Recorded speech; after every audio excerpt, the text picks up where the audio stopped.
Assalamualaikum warahmatullahi wabarakatuh. Dalam video ini kita akan menyimak kisah penuh hikmah tentang Qabil dan Habil, dua putra Nabi Adam alaihissalam. Sebuah kisah yang mengajarkan kita tentang keikhlasan, kedengkian, dan konsekuensi dari pilihan hidup. As-Sadi menceritakan dari Abu Malik dan Abu Sholih, dari Ibnu Abbas, dari Murrah, dari Ibnu Mas'ud, dari sebagian sahabat Nabi SAW, bahwa Adam menikahkan setiap anak laki-lakinya dengan anak perempuannya yang bukan pasangan kembarnya. Berdasarkan aturan ini, Habil hendak dinikahkan dengan saudara perempuan kembarnya Qabil. Usianya lebih tua dari Habil. Perempuan pasangan kembarnya Qabil itu paling cantik di antara putri-putri Adam. Qabil pun berkeinginan untuk menikahi saudara perempuan kembarnya yang sangat cantik itu, dan bukan Habil yang menikahinya. Selanjutnya, Adam alaihissalam memerintahkan Qabil untuk menikahkan saudari kembarnya itu dengan Habil, tetapi Qabil menolaknya. Pada akhirnya, Adam memerintahkan kedua putranya itu untuk berkurban. Sementara itu, Adam sendiri berangkat ke Mekah untuk menunaikan ibadah haji. Sebelum berangkat, Adam menitipkan penjagaan keluarganya pada langit, tetapi langit menolaknya. Beliau lalu menitipkannya pada bumi dan gunung, tetapi keduanya juga menolak. Alhasil Qabil menyatakan kesanggupannya untuk menjaga keluarganya. Ketika Qabil dan Habil berangkat mempersembahkan kurban yang diminta oleh Adam, berdasarkan perintah Allah, Habil mempersembahkan kurbannya berupa seekor kambing yang paling baik dan paling gemuk. Ia adalah seorang peternak. Adapun Qabil mempersembahkan kurbannya berupa hasil pertanian yang buruk. Ketika itu, turunlah api yang menyambar kurban Habil sebagai pertanda diterimanya kurban Habil. Sementara itu, api membiarkan begitu saja kurban milik Qabil. Sebagai pertanda kurbannya ditolak.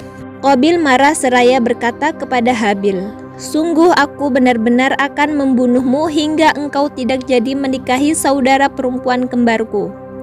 Habil menjawab, "Sesungguhnya Allah hanya menerima kurban dari orang-orang yang bertakwa." Ibnu Abbas juga meriwayatkan dari jalur riwayat lainnya.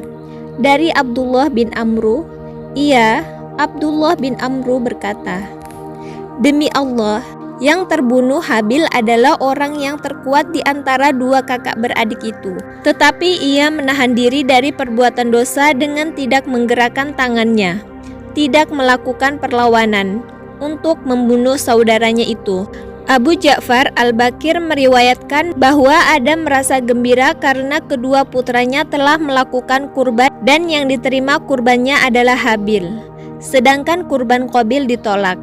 Berkaitan dengan hal ini, Qabil berkata kepada Adam, "Kurbannya Habil diterima karena engkau mendoakannya, tetapi engkau tidak mendoakan diriku." Padahal, dua bersaudara itu sama-sama didoakan oleh Adam. Suatu malam, Habil melangkah dengan pelan-pelan. Karena itu, Adam mengutus Qabil untuk melihat apa yang membuat saudaranya itu melangkah dengan pelan-pelan. Ketika Qabil pergi, tiba-tiba Habil sudah ada bersamanya. Qabil berkata, "Kurbanmu diterima, sedangkan kurbanku tidak diterima." Habil menjawab, "Sesungguhnya Allah hanya menerima kurban dari orang-orang yang bertakwa." Qabil pun marah, lalu ia memukul Habil dengan besi yang ada padanya, hingga Habil meninggal dunia. Ada yang berpendapat bahwa Qabil membunuh Habil dengan batu yang ia lemparkan hingga mengenai kepala Habil. Saat itu, Habil sedang tidur. Ada pula yang berpendapat bahwa Qabil mencekik leher Habil sekuat-kuatnya dan menggigitnya, sebagaimana yang dilakukan oleh binatang buas, sehingga Habil meninggal dunia seketika. Wallahu a'lam. Ketika Habil diancam dengan ancaman pembunuhan oleh Qabil, Habil berkata, "Sungguh kalau kamu menggerakkan tanganmu kepadaku untuk membunuhku, aku sekali-kali tidak akan menggerakkan tanganku kepadamu untuk membunuhmu. Sesungguhnya aku takut kepada Allah, Tuhan semesta alam." Quran Surat Al-Ma'idah ayat 28. Hal ini menunjukkan kemuliaan akhlak Habil dan rasa takutnya kepada Allah Subhanahu wa Ta'ala. Ia sama sekali tidak mau membalas kejahatan yang telah dilakukan oleh saudaranya itu terhadap dirinya. Dalam firman-Nya, "Sesungguhnya aku ingin agar kamu kembali dengan membawa dosa, membunuhku dan dosamu sendiri.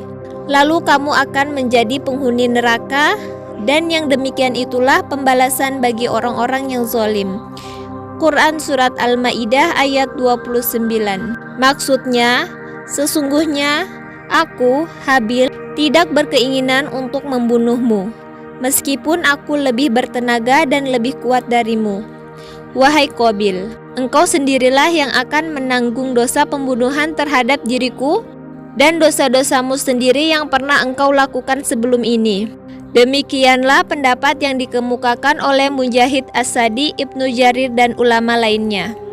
Tempat Qabil membunuh Habil berada di bagian selatan Damaskus, tepatnya di Gunung Qasyun.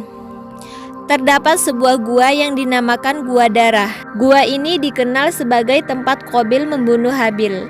Tempat ini ditemukan oleh ahli kitab. Tentang kebenarannya hanya Allah yang Maha Tahu. Kemudian Allah menyuruh seekor burung gagak menggali-gali di tanah untuk memperlihatkan kepadanya bagaimana seharusnya menguburkan mayat saudaranya. Qabil berkata, "Duhai celaka aku, mengapa aku tidak mampu berbuat seperti burung gagak ini? Lalu aku dapat menguburkan mayat saudaraku ini." Oleh sebab itu, jadilah ia, Qabil, seorang di antara orang-orang yang menyesal. Quran Surat Al-Ma'idah ayat 31. Sebagian ulama menyebutkan bahwa setelah Qabil membunuh Habil, ia memanggul jenazah saudaranya itu di atas punggungnya selama 1 tahun. Sebagian ulama lainnya menyebutkan bahwa ia memanggulnya selama 100 tahun. Ia terus menggendongnya sampai akhirnya Allah mengutus 2 burung gagak. As-Sadi berkata dengan sanad-sanad riwayat yang berasal dari sahabat Rasulullah. 2 burung gagak yang berteman itu saling bertarung hingga akhirnya salah satu burung itu membunuh burung lainnya. Setelah membunuhnya, burung gagak itu turun ke tanah dan menggalinya. Selanjutnya, burung gagak itu memasukkan bangkai temannya itu ke dalam lubang dan menguburnya. Ketika Qabil menyaksikannya, ia segera melakukan apa yang dilakukan oleh burung gagak itu. Qabil berkata, "Duhai celaka aku, mengapa aku tidak mampu berbuat seperti burung gagak ini? Lalu aku dapat menguburkan mayat saudaraku ini." Qabil pun melakukan seperti yang dilakukan oleh burung gagak. Ia memasukkan jenazah Habil ke dalam tanah dan menguburnya. Kisah Qabil dan Habil mengajarkan kita untuk menjauhi sifat iri dan dengki. Allah hanya menerima amal ibadah yang dilakukan dengan hati yang ikhlas. Jangan biarkan amarah dan hasutan setan menguasai diri kita. Semoga kisah ini menjadi pelajaran berharga bagi kita semua.